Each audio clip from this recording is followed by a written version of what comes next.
Welcome to dear Subhash sir. তোমাদের প্রিয় YouTube চ্যানেলে আমরা এসে গেছি আজকে জিওপলিটিক্যাল টেনশন নিয়ে আর একটা ভিডিও। তোমরা জানো সম্প্রতি জিওপলিটিক্যাল টেনশন চলছে এবং তোমরা অলরেডি থাম্বনেল দেখে বুঝে গেছো যে আজকের ভিডিও তোমাদের জন্য কি হতে চলেছে। ধৈর্য নিয়ে ভিডিওটা প্রথম থেকে শেষ পর্যন্ত দেখবে, তার কারণ জিওপলিটিক্যালি বা গ্লোবাল কন্ডিশনে ইন্ডিয়ার সাথে কানাডার কি সম্পর্কের অবস্থান এবং তাতে ইন্ডিয়া কতটা ক্ষতিগ্রস্ত হতে পারে বা কানাডা কতটা ক্ষতিগ্রস্ত হতে পারে, অ্যাকচুয়ালি কানাডাই কি করছে নাকি কানাডাকে দিয়ে কেউ করাতে চাইছে, কেনই বা এশিয়ান এই রিজিয়নে বা ইন্ডো প্যাসিফিক রিজিয়নে কেন এই ধরনের একটা টার্মোয়েল তৈরি করার চেষ্টা হচ্ছে। তার কারণ সম্প্রতি তোমরা জানো বাংলাদেশে একটা অস্থিরতা, রাজনৈতিক অস্থিরতা তৈরি হয়েছিল এবং সেই বাংলাদেশে রাজনৈতিক অস্থিরতা তৈরি হওয়ার পেছনে কিন্তু পশ্চিমী দেশগুলোদের কিন্তু বিশাল বড় একটা হাত আছে।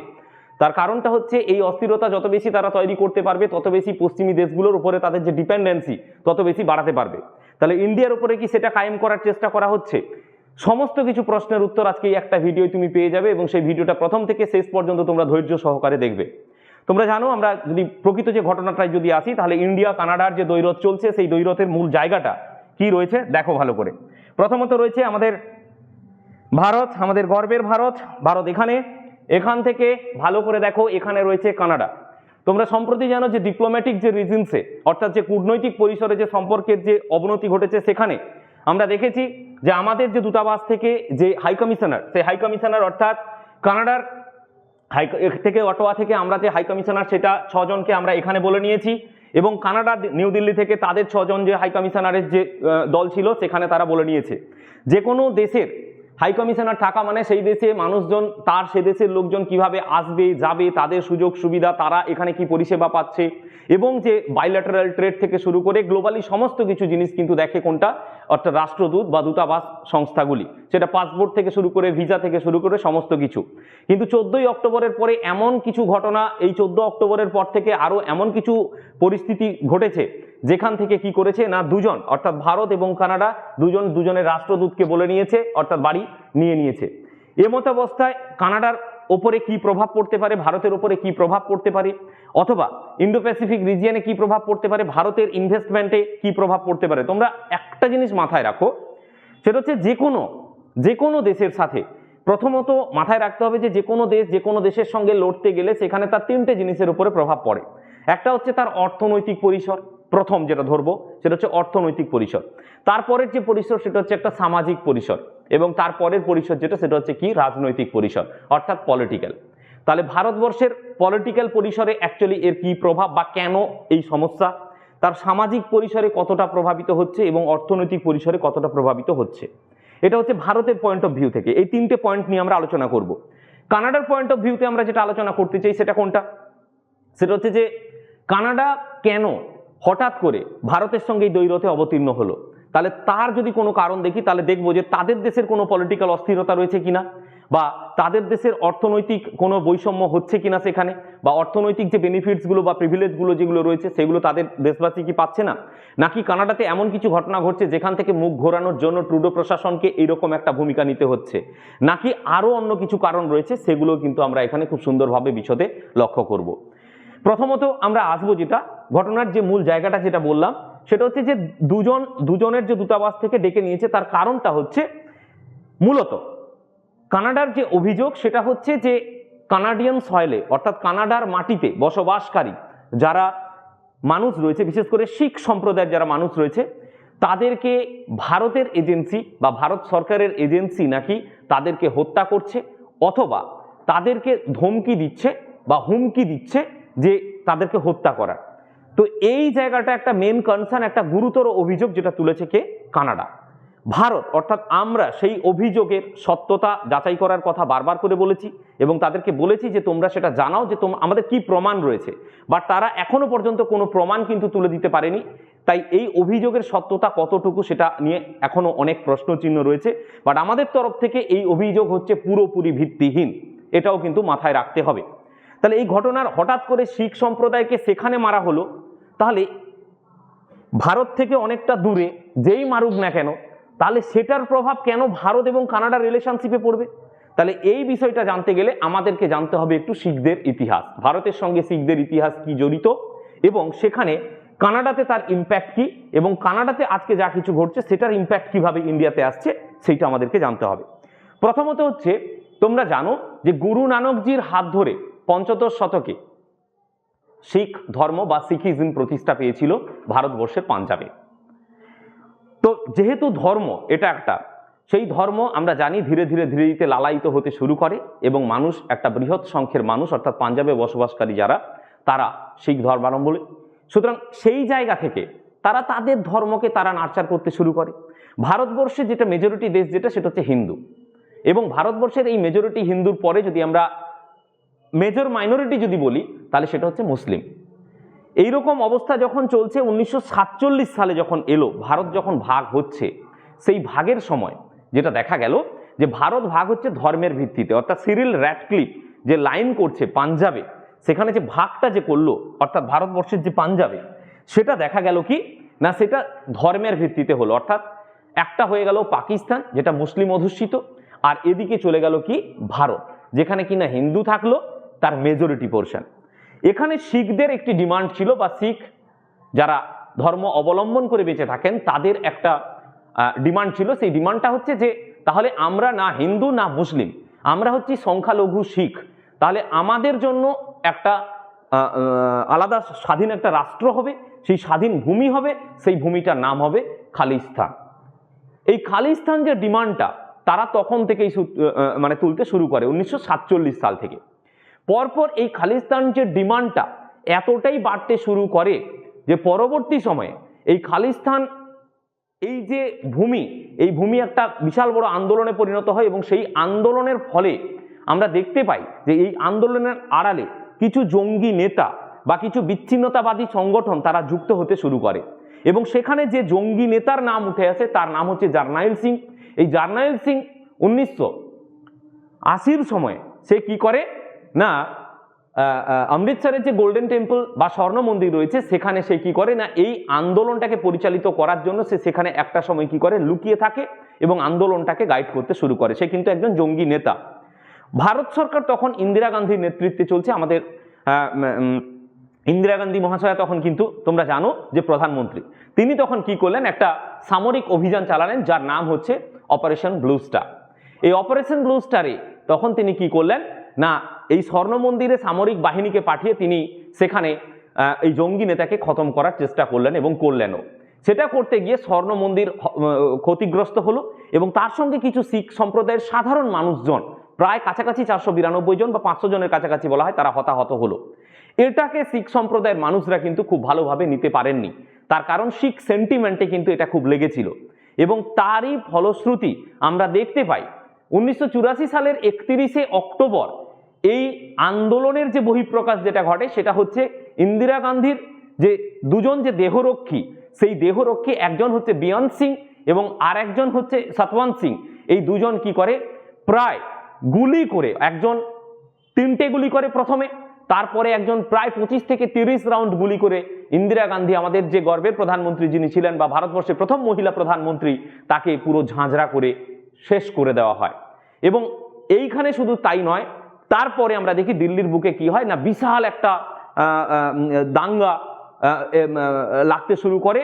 সেই দাঙ্গাটা হচ্ছে যে শিখিজম সেন্টিমেন্টকে নিয়ে একটা রক্তাক্ত, মোটামুটি একটা রক্তক্ষয়ী একটা দাঙ্গা দিল্লির বুকে হতে শুরু করে, যেটা খুব খারাপ জিনিস এবং হয়েছে, সেটা দিল্লি বা ভারত দেখেছে। পরবর্তীকালে সরকার কি করে না সেই সমস্ত যারা মোটামুটি এই সমস্ত সংগঠনের সঙ্গে বা এই বিচ্ছিন্নতাবাদী সংগঠনের সঙ্গে যারা যারা যুক্ত ছিল, যারা ভারতের মধ্যে থেকে ভারতে একটা অশান্তি তৈরি করতে চাইছে বা ভারতের অখণ্ডতাকে প্রশ্নের মুখে ফেলতে চাইছে, তাদের জন্য প্রশাসন, ভারত প্রশাসন বা ভারত সরকার তারা কি করে কঠোর হাতে তাকে দমন করতে শুরু করে।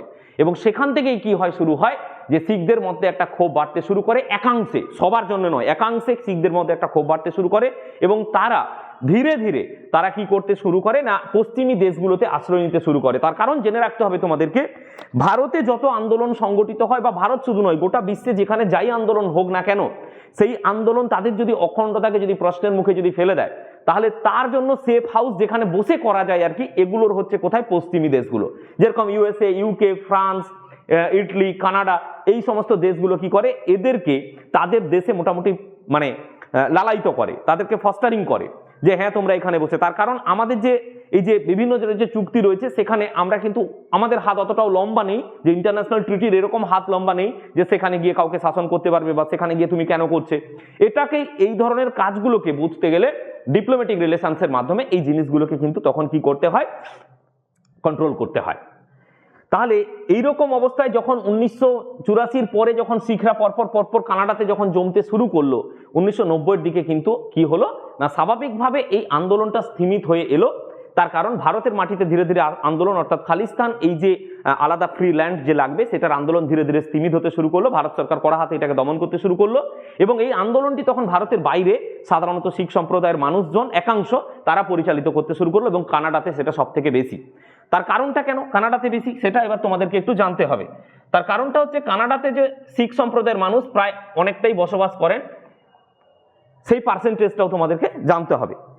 এবারে প্রশ্নটা হচ্ছে যে সেখান থেকে পরিচালিত হবে এবং সেই পরিচালিত হতে গিয়ে সেখানে একটা সময় কানাডার যদি আমরা যদি দেখি ইতিহাসটা, এটা তো ভারতের পয়েন্ট অফ ভিউ থেকে আমরা শিখেদের ইতিহাসটা দেখলাম যে কেন ভারতের শিখ সম্প্রদায়ের একাংশ তারা কোন মুভমেন্ট করছে না, খালিস্তানি একটা মুভমেন্ট, খালিস্তান একটা সেপারেটিস্ট বা বিচ্ছিন্নতাবাদী মুভমেন্ট, তাদের একটা স্বভূমি দরকার, তাদের একটা নিজস্ব ভূমি দরকার। এটা হচ্ছে ভারতের পয়েন্ট অফ ভিউতে। কানাডা কি, কানাডার জায়গাটা এবার আমাদেরকে বুঝতে গেলে যেটা বুঝতে হবে সেটা হচ্ছে কানাডাতে কিন্তু ভারতীয়রা যাওয়া প্রথম শুরু করে প্রায় 1897 সাল থেকে, 1897। তার কারণ তখন ব্রিটিশ আর্মিতে তারা চাকরি করতেন, ব্রিটিশ সোলজারে, কেউ রেলওয়েতে চাকরি করতে গিয়ে সেখানে প্রথম পাড়ি জমান। কানাডার দুটি যে বিখ্যাত শহর রয়েছে, একটা হচ্ছে ভ্যাঙ্কুভার আর একটা হচ্ছে টরেন্টো। বেসিক্যালি এই দুটো জায়গাতে হচ্ছে অ্যাকচুয়ালি শিখ সম্প্রদায়ের মানুষের সব থেকে বেশি বাস। এই মুহূর্তে কানাডার যদি আমি যদি দেখি যে কানাডার যদি একটা জনসংখ্যা দেখা হয়, সেই জনসংখ্যার প্রায় 5%-এর ওপরে পরিসংখ্যান 2021-এর পরিসংখ্যান অনুযায়ী প্রায় 5.71% কিন্তু সেখানে কি না ভারতীয়রা সেখানে বসবাস করে বা ইন্ডিয়ান অরিজিন বসবাস করে এবং তা প্রায় কাছাকাছি 1.8 মিলিয়ন বলা যেতে পারে বা প্রায় 18 লক্ষ, যারা কিনা সেখানে পার্মানেন্টলি এখন বসবাস করছে কানাডাতে।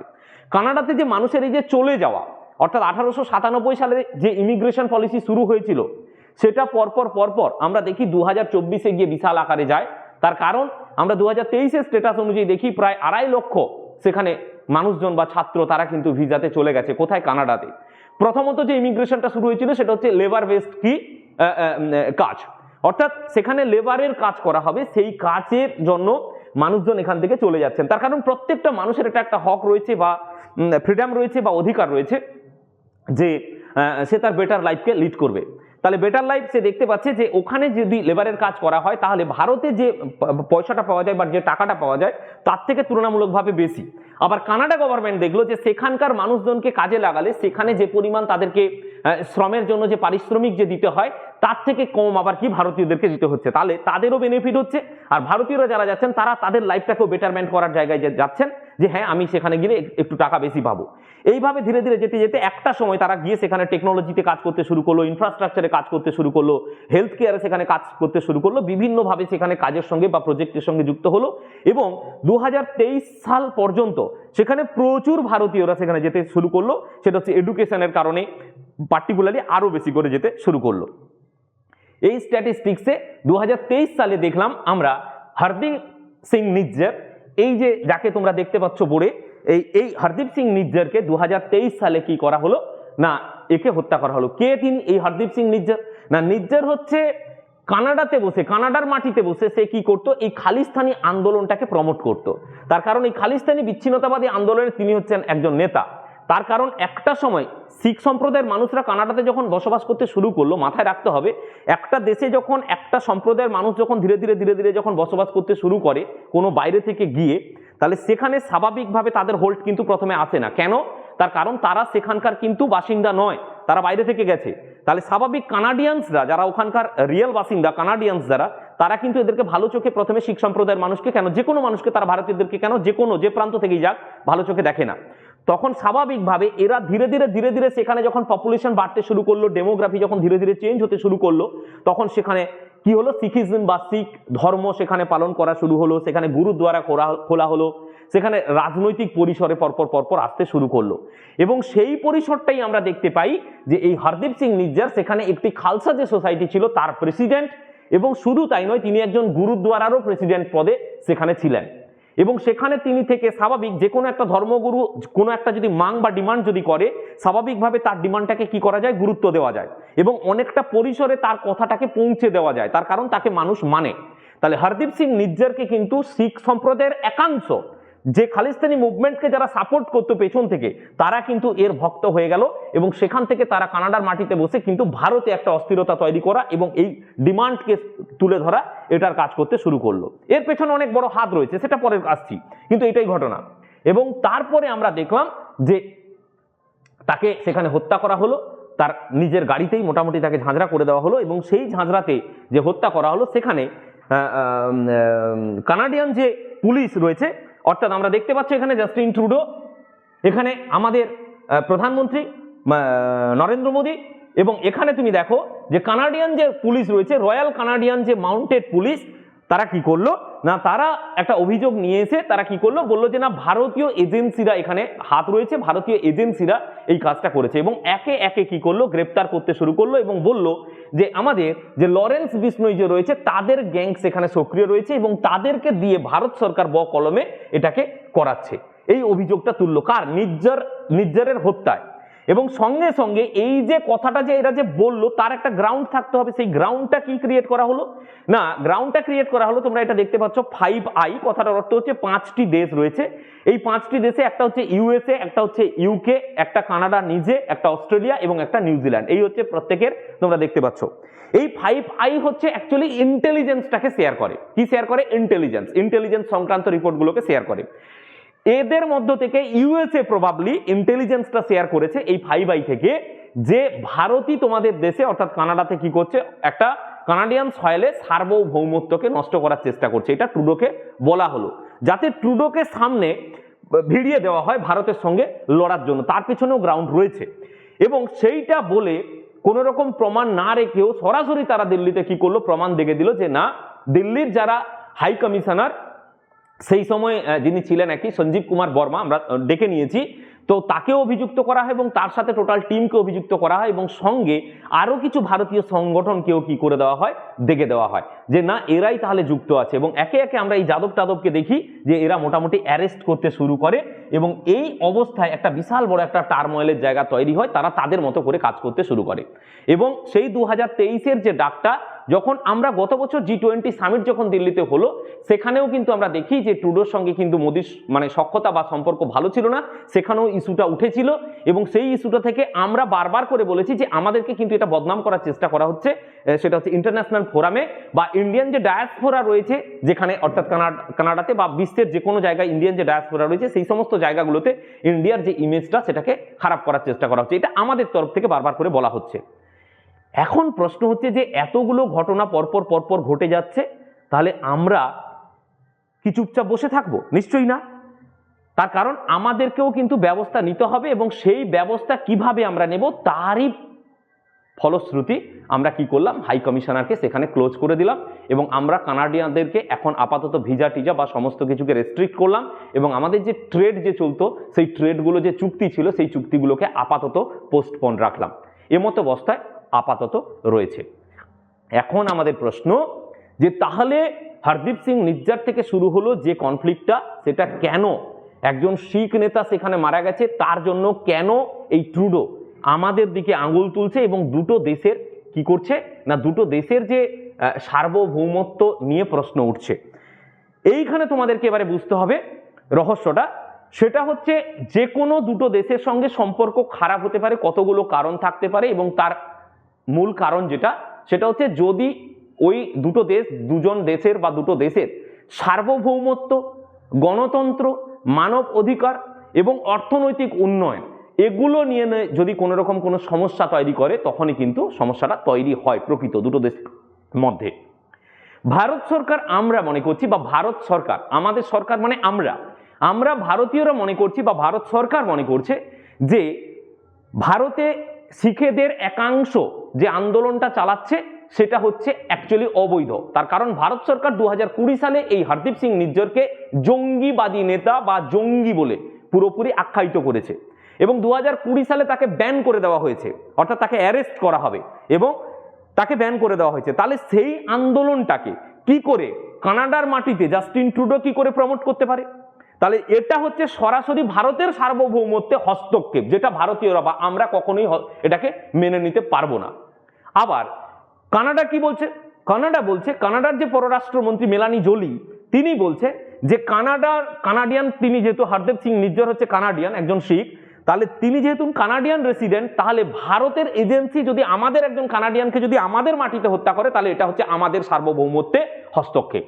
তাহলে দুজনের সার্বভৌমত্বের হস্তক্ষেপ নিয়ে দুজন দুজনের দিকে কাদা ছোড়া শুরু করলো।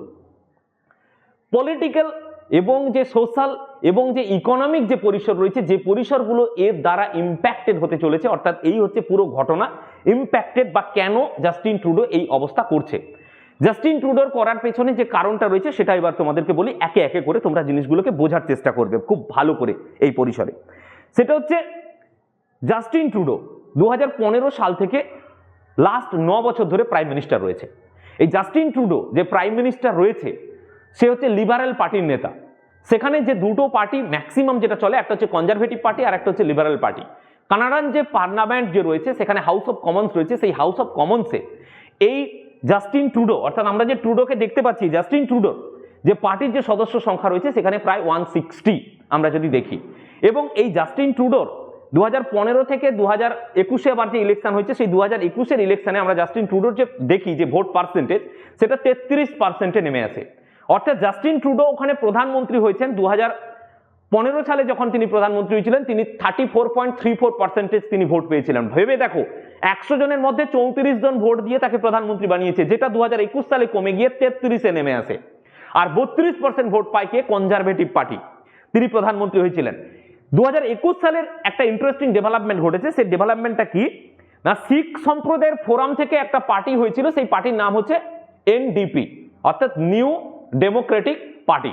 এই নিউ ডেমোক্রেটিক পার্টি যেটা 1961-এ তৈরি হয়েছিল, সেই পার্টি 2017 সালে যার হাত ধরে চলে আসে, তার নাম হচ্ছে জগমিত সিং। এই জগমিত সিং কি করে না, 2021 সালে এ যেহেতু সংখ্যাগরিষ্ঠতা পায়নি, সেই কারণে সংখ্যাগরিষ্ঠতার যে জায়গাটা, অর্থাৎ সরকারের টিকে থাকার জন্য সাপোর্ট দিয়েছে জগমিত সিং এর পার্টি, যার 25টা এমপি ক্রিয়েট হয়েছিল এই নিউ ডেমোক্রেটিক পার্টি থেকে। তাহলে পলিটিক্যাল রিজন হচ্ছে, তার মানে জগমিত সিং যে হচ্ছে একজন শিখ, এবং যে হচ্ছে এই জগমিত সিং যে হচ্ছে হরদীপ সিং নিজ্জারের কিন্তু একটা ভক্ত, এবং এই খালিস্তানি সেপারেটিস্ট যে মুভমেন্ট বা খালিস্তানি যে বিচ্ছিন্নতাবাদী যে আন্দোলন, তার কিন্তু একজন সাপোর্টার। তাহলে একদিকে তিনি খালিস্তানি মুভমেন্টের সাপোর্টার, একদিকে তিনি একজন শিখ। তাহলে দুটো সেন্টিমেন্ট ভালো করে বুঝবে তোমরা। পশ্চিমী দেশ যেটা চাইছে ভারতে অস্থিরতা, ভারতের অখণ্ডতাকে নিয়ে প্রশ্নচিহ্নের মুখে ফেলে দেওয়া। তাহলে এই প্রশ্নচিহ্নটাকে কখন ফেলতে পারবো? যখন আমাদের ইন্টারনাল সমস্যাটাকে চাগাড় দিয়ে উঠবে। অর্থাৎ আমাদের ইন্টারনাল সমস্যাটা কি? সেটা হচ্ছে যে শিখ সম্প্রদায়ের একটা বিখ্যাত আন্দোলন ছিল খালিস্তানি মুভমেন্ট, যেটা 1990-এর দশকে, যেটা পুরোপুরি কি হয়ে গেছিল, প্রায় ক্লোজ, যেটার আগুন পুরো নিভে গেছিল। 1990 সালের পরে যে আগুন নিভে গেছিল 90 সালে, সেটাকে হঠাৎ করে ট্রুডো আসার পরে সেকেন্ড টার্মে এমন কি জিনিস করলো, যেটাতে আবার ওই আগুনে ঘৃতাহুতি দেওয়ার মতো, সুপ্ত আগুনে এই ঘৃতাহুতি দিয়ে ট্রুডো কেন সেটা করতে চাইছে? তার কারণ ট্রুডোর নিজস্ব একটা কি রয়েছে, ইন্টারেস্ট রয়েছে। সেই ট্রুডোর ইন্টারেস্টটা কি না, জগমিত সিংকে নিয়ে যেহেতু তার সরকার চলে, কোয়ালিশন গভর্নমেন্ট, যেটা 4 বছরের সাপোর্ট ছিল, এই লাস্ট সেপ্টেম্বরে জগমিত সিং নাকি ওর সাপোর্ট তুলে নিয়েছে, বা তারপরেও তাকে দেখতে পাচ্ছি আমরা আস্থা ভোটে সাপোর্ট দিতে। তাহলে সেই ট্রুডো একটা জিনিস বুঝেছে যে আমাদের ভারতীয় যারা শিখ যারা সেখানে রয়েছেন, অর্থাৎ ইন্ডিয়ান অরিজিন যে কানাডিয়ান, ওখানে পার্টিকুলারলি যে শিখ সম্প্রদায়, সেই সম্প্রদায় প্রায় 18 লক্ষ যে মানুষ, সেখানে তার ভোট ব্যাংকে কিন্তু বিশাল বড় প্রভাব ফেলবে। তার কারণ টরেন্টো, ভ্যাঙ্কুভার, কুইবেক, আলবার্টা, এই সমস্ত যে প্রদেশগুলো রয়েছে, এই প্রদেশগুলোতে কিন্তু শিখ সম্প্রদায়ের মানুষের সংখ্যা দিনের পর দিন বাড়ছে। তাহলে যদি শিখ সম্প্রদায়ের মানুষের সেন্টিমেন্টটাকে যদি প্রায়োরিটি দেয়, তাহলে স্বাভাবিকভাবে তার ভোট শেয়ারটা বাড়ার সম্ভাবনা রয়েছে। এবং গুরমিত সিং এর যে ব্যাপারটা, তিনিও যে সাপোর্টটা করছেন, স্বাভাবিকভাবে তিনিও পলিটিক্যাল একটা কি পাবেন, বেনিফিট পাবেন। তার কারণ তার পার্টিটাই হচ্ছে সাধারণত শিখ ধর্ম অবলম্বন করে যারা রয়েছেন, তাদেরকে অ্যাকচুয়ালি তাদের ইন্টারেস্টটাকে নিয়েই তাদের পার্টি। তাহলে স্বাভাবিকভাবে এই দুজনের কোয়ালিশনটাকে টিকিয়ে রাখার জন্য জাস্টিন ট্রুডো দেখলো যে কানাডার মাটিতে শিখ সম্প্রদায়ের মানুষকে যদি আমাকে সন্তুষ্ট রাখতে হয়, তাহলে আমাকে কি করতে হবে, একটা চাল চালতে হবে। সেই চালটা হচ্ছে যে ভারতে তারা কি চাইছে, সেটা আমি এখানে বসে এদেরকে কি করব, নার্চারিং করব বা এদেরকে সাপোর্ট করব। এটা হচ্ছে একটা কারণ। দু নম্বর কারণ হচ্ছে ওখানকার যারা রেগুলার কানাডিয়ানস যারা তারা বলছেন যে অ্যাকচুয়ালি ট্রুডো হচ্ছে একজন প্রধানমন্ত্রী হিসেবে দ্বিতীয়বারের টার্মে যে এসেছেন ব্যর্থ প্রধানমন্ত্রী। কেন না, ট্রুডোর সময়ে যে জিনিসগুলো হয়েছে সেটা হচ্ছে যে উন্নয়ন সেভাবে হয়নি, সেখানে অভিবাসন নীতি নিয়ে প্রচুর প্রবলেম রয়েছে, সেখানে ইনফ্লেশন রয়েছে, সেখানে তোমার অর্থনৈতিক পরিসরে প্রবলেম রয়েছে, সেখানে স্ক্যাম রয়েছে, এ সমস্ত কিছু ট্রুডোর প্রশাসন কিন্তু হ্যান্ডেল করতে পারেন। একটা ইন্টারেস্টিং ফ্যাক্ট তোমাদেরকে বলছি যে কানাডিয়ানদের সেখানে ইপসোস নামে একটা সংস্থা তারা সার্ভে করেছিল, সেখানে দেখা যাচ্ছে যে ট্রুডোর এই মুহূর্তে জনপ্রিয়তা হচ্ছে 100 জনে 28 জন ট্রুডোকে চাইছে, যেখানে ট্রুডোর যে পার্টি লিবারেল পার্টি সেই লিবারেল পার্টিকে চাইছে কত, মাত্র 26% লোক। তার মানে এই মুহূর্তে তোমরা জানো যে 2025 সালে অক্টোবর মাসে কিন্তু কানাডাতে কি রয়েছে, ইলেকশন রয়েছে, অর্থাৎ পলিটিক্যাল একটা কিন্তু বিশাল বড় মাইলেজ তুলতে হবে। তাহলে স্বাভাবিকভাবে ট্রুডো কি করছে, তার দেশের নিজেদের বেকারত্ব, তাদের অভিবাসন পলিসি, তাদের সমস্ত কিছু যে একটা প্রবলেমেটিক জায়গায় ঘেঁটে রয়েছে, এবং তারা রিসেন্টলি একটা গ্রিন টেকনোলজি নিয়ে প্রজেক্ট করেছিল যেটা সেখানে ব্যর্থ হয়েছে। তার কারণ সেখানে ভীষণ স্ক্যাম হয়েছে, যারা ফান্ডিং করেছে তারা সেটা ইললিগাল একটা ফান্ডিং হয়েছে, যাদেরকে প্রজেক্ট দেওয়া হয়েছে সেটাও ভুলভাল। মানে সমস্ত দিক থেকে ট্রুডো প্রশাসন কিন্তু প্রশ্ন চিহ্নের মুখে পড়ে আছে।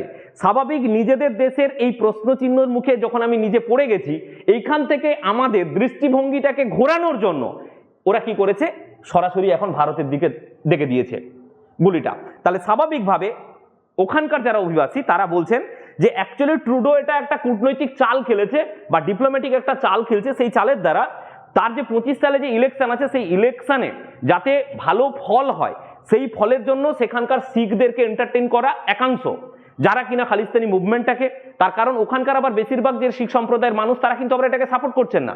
কানাডিয়ান যারা প্রকৃত কানাডিয়ান তারাও কিন্তু এই ট্রুডোর এই যে এই সমস্ত জিনিস করা এটাকেও কিন্তু সম্প্রতি, আমি এগুলো সব রিপোর্ট থেকে বলছি, এগুলো কিন্তু সাপোর্ট করছে না। তার কারণ এটা ইপসোসের সমীক্ষায় পরিষ্কার বোঝা যাচ্ছে যে 28% পপুলারিটি এসছে, যেখানে তার লিবারেল পার্টি এসছে কোথায়, মাত্র 26%।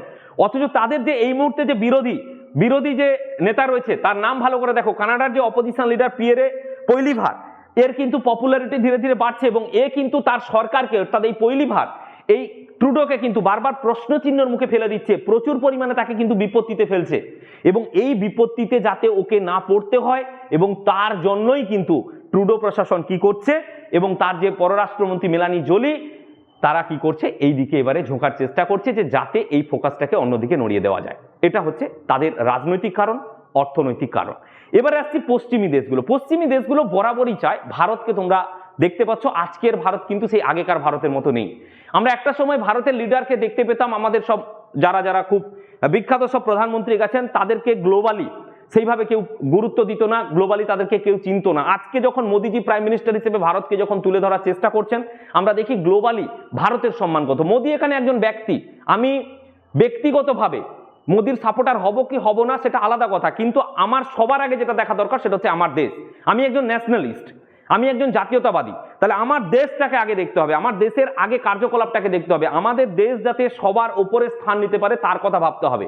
এবং সেই অবস্থায় আমরা দেখতে পাচ্ছি যে আমাদের দেশ আজকে গ্লোবাল যে ইকোনমিক কন্ডিশনে সেটা কিন্তু ধীরে ধীরে কোন জায়গায় এসছে। আজকে পশ্চিমী দেশগুলো ভারতকে নিয়ে ভাবতে বাধ্য হয়েছে। তার কারণ হচ্ছে পশ্চিমী দেশগুলো জানে যে পশ্চিমী দেশের সঙ্গে, পার্টিকুলারলি ইউএস এর সঙ্গে রাশিয়ার কিন্তু দ্বৈরথ রয়েছে, দীর্ঘদিন থেকে সেই কোল্ড ওয়ার রয়েছে, আমরা দ্বিতীয় বিশ্বযুদ্ধ থেকে দেখে আসছি। এরপরে চায়নার সঙ্গে ইউএস এর সম্পর্ক একেবারে ভালো নয়, তারপরে কেবলমাত্র ভারতের সম্পর্ক ভালো।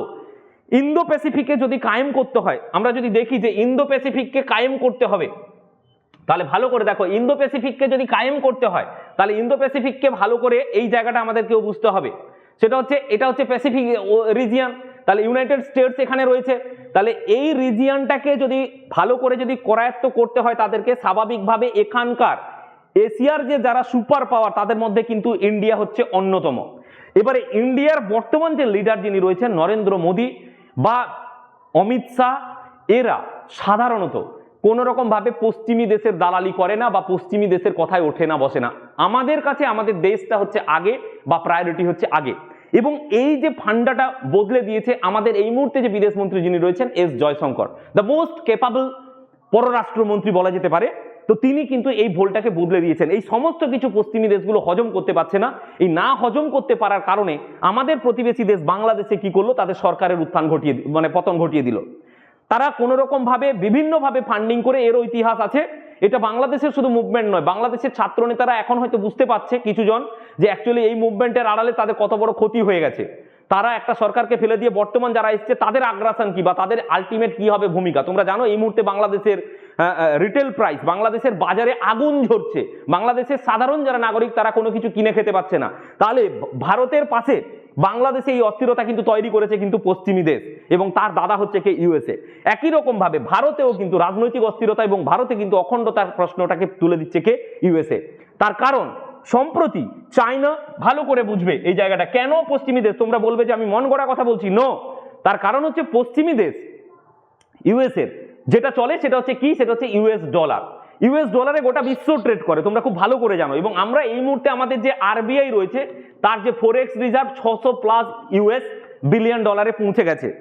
এখন আমরা যেটা ভাবছি, ইন্ডিয়া, চায়না, রাশিয়া অর্থাৎ যারা ব্রিক্স কান্ট্রি রয়েছে, এই ব্রিক্স কান্ট্রিরা আমরা একটা অল্টারনেট কারেন্সির কথা ভাবছি, সেটা হচ্ছে ব্রিক্স কারেন্সি। অর্থাৎ আমরা এই দেশগুলো ব্রিক্স কারেন্সিতে ট্রেড করব। তাহলে স্বাভাবিকভাবে যদি ব্রিক্স কারেন্সিতে যদি আমরা যদি ট্রেড করি, তাহলে স্বাভাবিকভাবে ইউএস ডলার যে মান সেটা কি হবে, পড়ে যাবে। আর যদি পড়ে যায় তাহলে বাজারে তার স্বাভাবিকভাবে তার ডিমান্ডটা যেহেতু কমে যাবে সেই কারণে পড়ে যাবে, আর ইউএসএ এটাকে মানতে পারছে না। তাই ইউএসএ চাইছে যে কোনো রকম ভাবে এশিয়াতে ইন্ডিয়ার মধ্যে একটা কি করে দেওয়া, ভেতরে একটা টার্মোয়েল ক্রিয়েট করা, অর্থাৎ পলিটিক্যাল অস্থিরতা তৈরি করা। যেহেতু এই মুহূর্তে সেই খালিস্তানি আন্দোলনটা এই মুহূর্তে একমাত্র কৃষক আন্দোলনের সঙ্গে খালিস্তানি আন্দোলনটা যেহেতু মিলেমিশে এক হয়ে গেছিল, সেই কারণে একমাত্র ওই জায়গাটা যেটা দিয়ে এই মুহূর্তে প্রমোট করা যেতে পারে, এবং তারই পাপেট হিসেবে কাজ করছে কে, পাপেট আমি বলবো তার কারণ ট্রুডো। তার কারণ পশ্চিমী দেশের অঙ্গুলি হেলনে, মার্কিন যুক্তরাষ্ট্রের অঙ্গুলি হেলনে ট্রুডো কি করছে, এই গেমটা খেলছে। ট্রুডোর কিন্তু নিজস্ব এখানে কোনো ক্ষমতা নেই, এবং ট্রুডো তার নিজস্ব তার নিজের প্রশাসনের ব্যর্থতা রয়েছে, সেখান থেকে পুরোপুরি মাইন্ডটাকে ঘোরানোর জন্য, ডাইভার্ট করানোর জন্য ওখানকার অধিবাসীদেরকে সে কি করলো, সরাসরি এদিকে গেমটা খেলে দিল।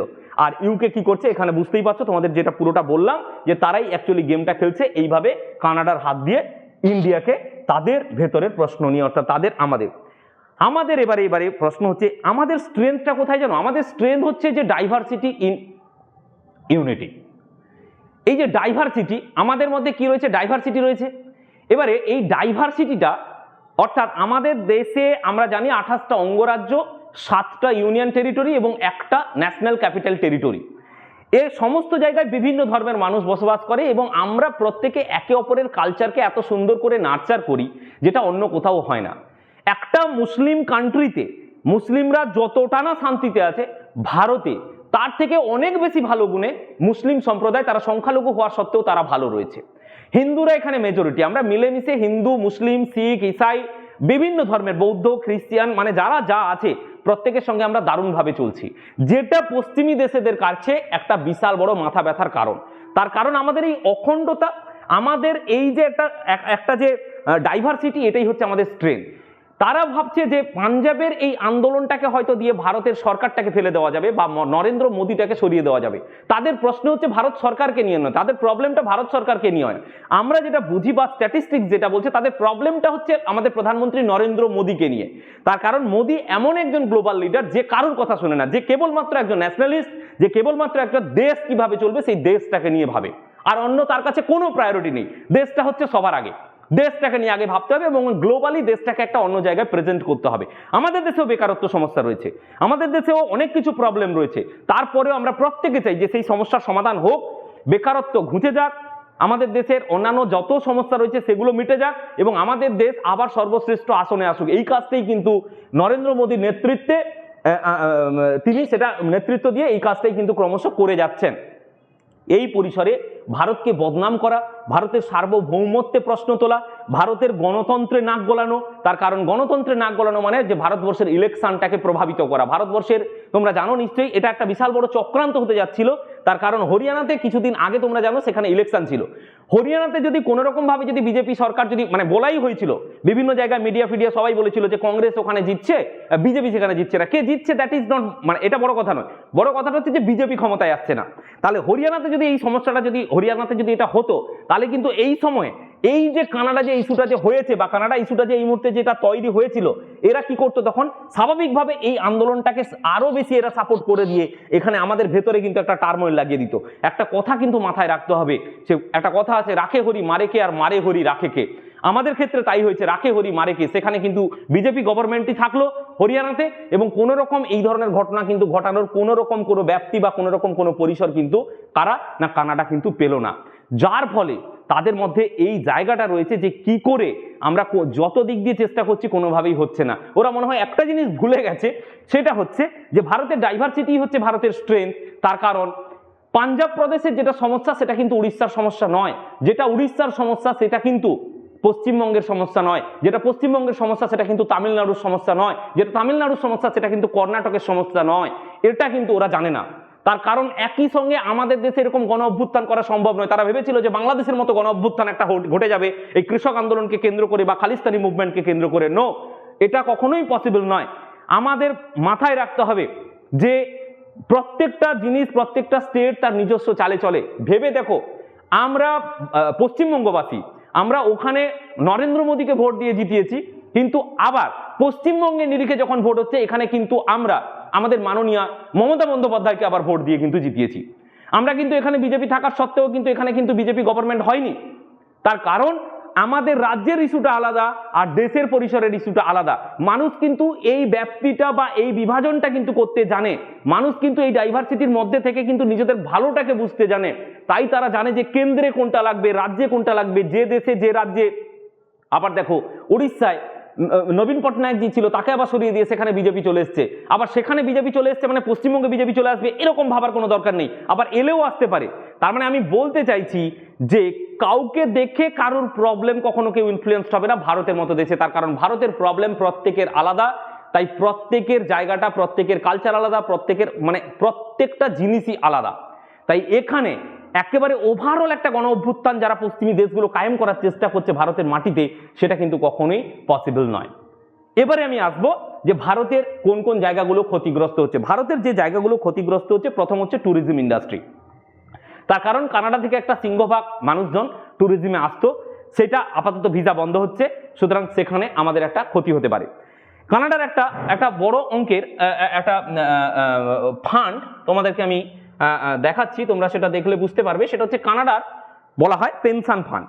এই কানাডিয়ান যে পেনশন ফান্ড রয়েছে, এই পেনশন ফান্ডের ভালো করে দেখো, কানাডিয়ান পেনশন ফান্ড, এই যে কানাডা ইন্ডো কানাডা রিলেশনসের পেনশন ফান্ড একটা রয়েছে। এই পেনশন ফান্ডে মাথায় রাখতে হবে যে কানাডার এই যে পেনশন যে বোর্ড যে রয়েছে তারা নিয়োগ করে কোথায়, এখানে। অর্থাৎ তারা তাদের যে টাকাটাকে ভারতীয় শেয়ার মার্কেট অর্থাৎ ভারতীয় ইকুইটি মার্কেটে তারা কিন্তু সেই টাকাটাকে ডিপ্লয় করে। কানাডা সেই যে ডিপ্লয়মেন্টটার প্রায় কাছাকাছি ধরে নেওয়া হয় প্রায় 331 কোটি কানাডিয়ান ডলার।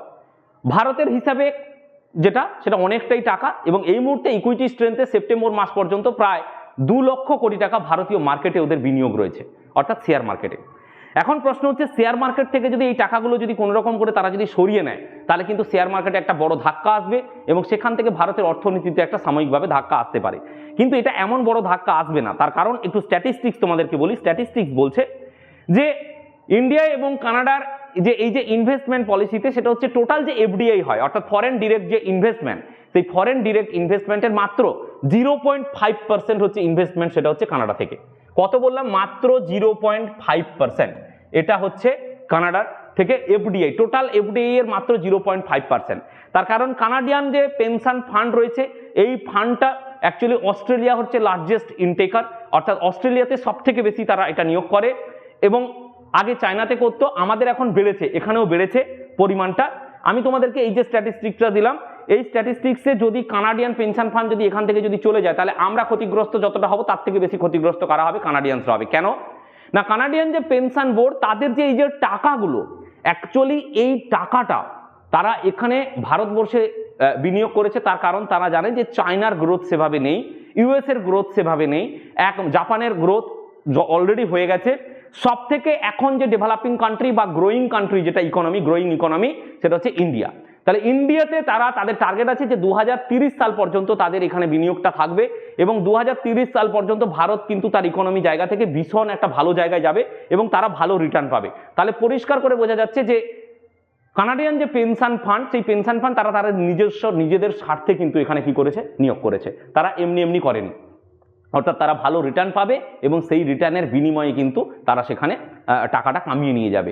আর ভারতে ক্ষতিগ্রস্ত হতে পারে সাময়িকভাবে, সেটা হচ্ছে এফআইআই যারা রয়েছে, অর্থাৎ কানাডিয়ান সংস্থা প্রায় 600টা মতো যারা এখানে সংস্থা রয়েছে, যারা এখানে কাজ করে, প্রায় 1000-এর বেশি আরও যারা বিভিন্ন অর্গানাইজেশন রয়েছে তারা এখানে কাজ করে, অর্থাৎ ভারতের মাটিতে বসে তারা অর্থনৈতিক কার্যকলাপের সঙ্গে যুক্ত এবং ভারতের সঙ্গে তারা ডিরেক্টলি যুক্ত, অর্থনীতিতে তারা কাজ করছে। সুতরাং এই জায়গাটা কিন্তু ইম্প্যাক্টেড হতে পারে যদি আমাদের এই কনফ্লিক্ট যদি বাড়তে থাকে, যদি কূটনৈতিক এই কনফ্লিক্ট যদি আরও বাড়ে, তাহলে স্বাভাবিকভাবে সেটা প্রশ্নচিহ্নের মুখে কিন্তু পড়বে।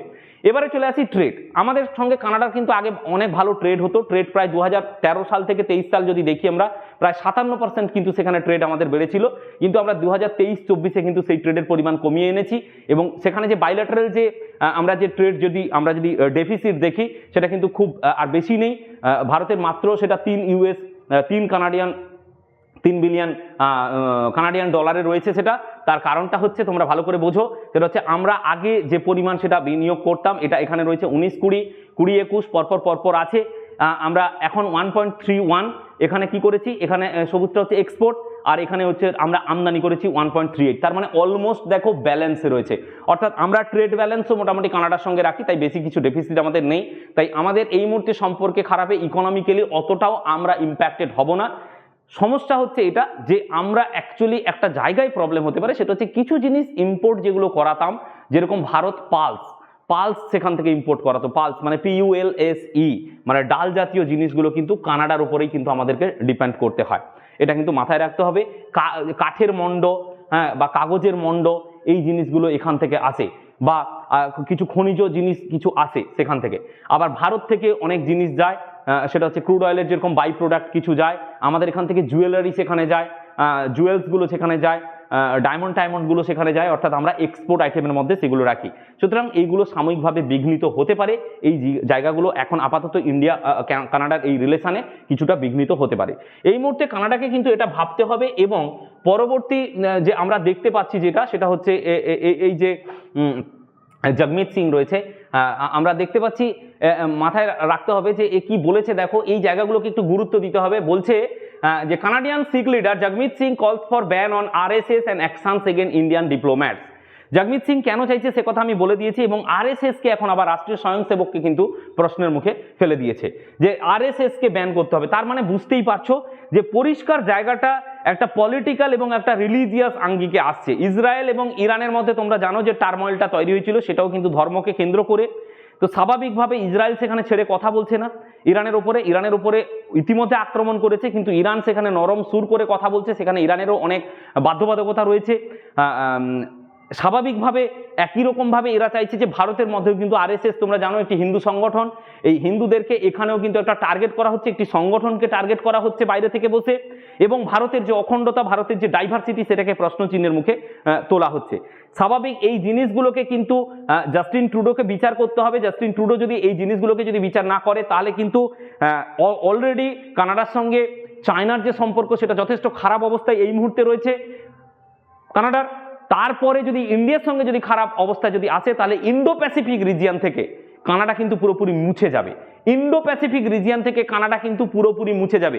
কানাডাকে কিন্তু এটা ভাবতে হবে যে ইন্দো প্যাসিফিক কিন্তু একটা দারুণ একটা স্ট্র্যাটেজিক পয়েন্ট, যেখানে কিন্তু ওর অবস্থানটাকে জিইয়ে রাখতে হবে। তার জন্য ইন্ডিয়ার সঙ্গে ওকে কিন্তু ভালো সম্পর্ক রাখতে হবে। কানাডার সঙ্গে কিন্তু অলরেডি ওর সম্পর্ক খারাপ, অলরেডি ওর কূটনৈতিক সম্পর্ক ভীষণ খারাপ। তার মধ্যে যদি আবার ইন্ডিয়ার সঙ্গে খারাপ করে, তাহলে কিন্তু এটা কিন্তু জেনে বুঝে ট্রুডো করছে। তার কারণ ট্রুডোর 2025-এর ইলেকশন রয়েছে, যে ইলেকশনে সেখানে যে বললাম প্রায় 5.71% শিখ সম্প্রদায়ের মানুষ রয়েছে, বা প্রায় 18 লক্ষ যে মানুষ ডাইরেক্টলি সেখানে যারা রয়েছে তারা ভোটে অংশগ্রহণ করবে, এবং সেই ভোটের জগমিত সিং হচ্ছে নিউ ডেমোক্রেটিক পার্টির লিডার। সেই ভোটটা ও যদি পায়, তাহলে তার সঙ্গে এর একটা কোয়ালিশন গভর্নমেন্ট রয়েছে, সেই গভর্নমেন্টে এই বেনিফিটেড হবে। তার কারণ এই মুহূর্তে জাস্টিন ট্রুডো ইপসোসের সমীক্ষা অনুযায়ী পুরো তলানিতে এসে ঠেকেছে। এই মুহূর্তে পয়েল লিভার, তাদের যে বিরোধী নেতা রয়েছে, সে কিন্তু যথেষ্ট ভালো জায়গায় রয়েছে। অর্থাৎ তার পপুলারিটি ভালো জায়গায় রয়েছে বা কনজারভেটিভ পার্টির ভালো পপুলারিটি রয়েছে, স্বাভাবিকভাবে ওকে কিন্তু এই জায়গাগুলোকে যদি বাঁচতে চায়, স্বাভাবিকভাবে ওকে কিন্তু এই জিনিসটা বুঝতে হবে যে এইভাবে রাজনৈতিক পরিসরে কিন্তু মোড় ঘোরানো যাবে না। তার কারণ অলরেডি ওখানকার যারা রিয়েল কানাডিয়ান তারা কিন্তু অলরেডি একে সাপোর্ট করছে না, এবং তারা বলছে এটা হচ্ছে অতিরিক্ত নাক গলানো হচ্ছে কোনো বিদেশি কোনো দেশের এতে অভ্যন্তরীণ বিষয়ে, এবং তারা সেখানে কিন্তু আবার প্রোটেস্ট দেখাচ্ছে, এবং তারা অটোয়ার সামনে অর্থাৎ তাদের যে কানাডার যে রাজধানী সেখানে কিন্তু তারা বিভিন্নভাবে প্রোটেস্ট করছে, এবং সেই প্রোটেস্টে কিন্তু সামিল হচ্ছে সেখানকার সাধারণ মানুষরা। কাদের বিরুদ্ধে? না সেই খালিস্তানি যারা বিচ্ছিন্নতাবাদী তাদের বিরুদ্ধে। সুতরাং এই অবস্থায় আমি বলবো প্রত্যেকে যে ভারত কারোর সঙ্গেই সম্পর্ক খারাপ করতে চায় না। ভারত হচ্ছে এমনই একটা পজিশন, ভারত হচ্ছে এমনই একটা জায়গা ভারত এখন তৈরি করেছে যেটা গ্লোবালি সে একটা অন্য আসন নিয়ে ফেলেছে এবং ভবিষ্যতে আরো অন্য আসন নিতে চায়। ভারতের ইকোনমি হচ্ছে গ্রোয়িং ইকোনমি, প্রত্যেকে কিন্তু চায় যে ভারতে বিনিয়োগ করতে, ভারতের সঙ্গে কেউ খারাপ সম্পর্ক করতে না, কিন্তু একই সঙ্গে পশ্চিমীদের যে অভ্যাসটা থেকে গেছে সেই অভ্যাসটা হচ্ছে যে ভারতের উপরে কলম চালানো বা ডমিনেট করা। সেটা কিন্তু মোদিজির নেতৃত্বে বা বর্তমান যে গভর্নমেন্ট রয়েছে তার নেতৃত্বে কখনোই সম্ভব নয়। এটাই হচ্ছে তাদের অ্যাকচুয়াল কারণ, যেটার কারণে তারা বিভিন্নভাবে পাপেট রুলারকে দিয়ে তারা এখানে নাচানোর চেষ্টা করছে, এবং ইতিমধ্যে বাংলাদেশে তারা সফলও হয়েছে সেখানে। তাই তারা ভাবছে যে ভারতবর্ষ হয়তো সফল হবে মোদি নামের এই ব্যক্তিটাকে সরিয়ে দিয়ে। কিন্তু আমার আবারও বলছি, মোদি গিয়ে যদি অন্য কেউ যেই আসুক না কেন, একটাই কথা, ভারতবর্ষে এখন যে লিডারই আসুক না কেন, সে ভারতবর্ষকে তাকে আগে গুরুত্ব দিয়ে দেখতে হবে, ভারতের ইন্টারেস্টকে আগে গুরুত্ব দিয়ে দেখতে হবে। ভারত কি করে সর্বশ্রেষ্ঠ আসন নেবে আমরা সেটা নিয়ে দেখব। তার কারণ আমরা হচ্ছি ভারতবাসী, আমাদেরকে আমাদের ভারত, আমাদের প্রিয় ভারতকে নিয়ে এগিয়ে যেতে হবে, এবং আমরা সেই রিলেশন নিয়েই এগিয়ে চলেছি, এবং আমরা চাইবো ভবিষ্যতে নিশ্চয়ই কানাডার সঙ্গে ইন্ডিয়ার রিলেশন ভালো জায়গায় পৌঁছে যাবে। So that's all about India এবং কানাডা কনফ্লিক্ট।